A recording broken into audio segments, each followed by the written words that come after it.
Good morning, it's another Monday and it's the paper roundup.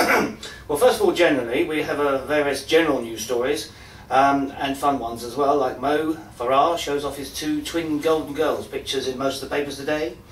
Obviously, this big controversy over Pistorius as he whinges about the height of the Brazilian's blades.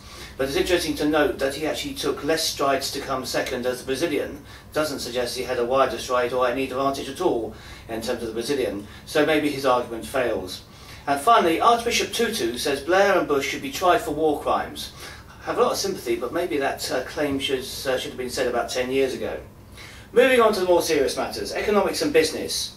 The OECD calls for the European Central Bank to buy back crisis-hit countries' bonds to help out a little bit.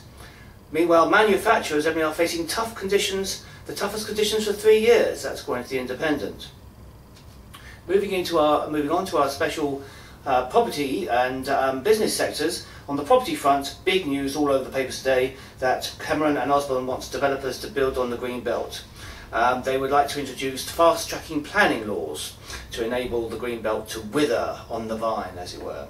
Meanwhile, luxury homes are booming in London, according to E.C. Harris Consultancy.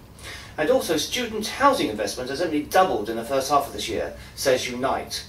And also, it's actually Carlyle, which is a big private equity company, only last year raised $125 million to build a portfolio of 1,400 student beds, in central London. Personal finance. Standard & Poor's, the credit rating agency, claims that 1.14 million homeowners own less than 10% of their equity, which effectively makes them trapped in their homes. They also say that will go up to 30%, in other words 30% of all homeowners if house prices fall by 5%. FSA warns about also the dodgy escape options being offered by dodgy companies in terms of allowing people to move when they have insufficient equity. Finally, on the recruitment front, city jobs in August held up despite the Olympic distraction being the same as in July. That's according to Asprey Married and Recruitment Consultancy. So there we go, that's Monday's papers, and I'll see you again next week.